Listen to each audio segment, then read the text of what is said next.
இப்ப நடக்கிறத வச்சு பார்க்குறப்ப, ஆள்ல வந்து டிவிக்கு தான் செக் வச்சாங்கன்னு நெனச்சுட்டு இருக்கீங்க. ஆனா ஆள்ல வச்ச செக் டிவிகே கிடையாது. டிஎம்கேக்கு. அது எப்படி முழுசா சொல்றேன். ஃபுல்லா பாருங்க. அதாவது இப்ப ஆள்ல என்ன சொல்லிட்டு இருக்காருன்னா, 118 சீட்டு காட்டுனா தான் நான் வந்து மெஜாரிட்டி காட்டுனா தான், நான் வந்து உங்கள உட்கார வைப்பேன்னு சொல்லிட்டு இருக்காரு சிஎம் சீட்ல. ஆனா டிவிகேக்கு 118 கிடையாது. அது யார்ட்ட இருக்குன்னா, டிஎம்கே கூட்டணிட்ட தான் இருக்கு. இப்போ டிஎம்கே கூட்டணியிலருந்து அந்த 3 கட்சிகளும் வெளிய வந்துட்டாங்கன்னா, இப்ப அஃபிஷியலா இந்தியாவோட கூட்டணின்றது யார்ட்ட இருக்கும்னா, தாவேகா தலைமையில இருக்கும்.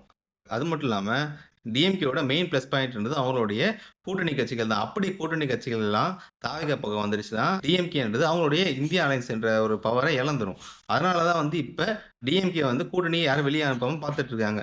இன்னொன்னு கூட்டணி இப்ப வெளிய அனுப்பாம இருந்தாங்கன்னா, இது வந்து பிளஸ் பாயிண்ட் யாருக்கு வரும்னா, டிவிகேக்கு தான் வரும். டிவிகே வந்து எப்படி பார்த்தாலுமே டிவிகே சாதகமா தான் வரும். ஒண்ணு கூட்டணிக்கு வராம ரீ எலக்ஷன் வச்சாலுமே டிவிகேக்கு சாதகமா தான் வரும். இல்ல கூட்டணி எல்லாமே டிஎம்கே சைட்லருந்து டிவிகே சைடுக்கு வந்தாலுமே, அவங்க இந்தியா அலையன்ஸ் நாங்க தான்ற ஒரு பெரும்பான்மைய அடைஞ்சிருவாங்க. அதனால தான் வந்து இப்போதைக்கு டிவிகேன்றது இந்த விஷயத்துல ஓரளவுக்கு சைலன்ட்டா கடைபிடிக்கிறாங்க. எதுவுமே பெருசா ரியாக்ட் பண்றது கிடையாது. ஏன்னா, அவங்களுக்கு நல்லா தெரியும். இந்த விஷயத்துல எந்த பக்கம் போனாலுமே அவங்களுக்கு சாதகமா தான் முடியும். இப்ப இந்த விஷயத்துல ஆள்ல வச்ச செக்குன்றது டிவிகே கிடையாது, டிஎம்கேக்கு.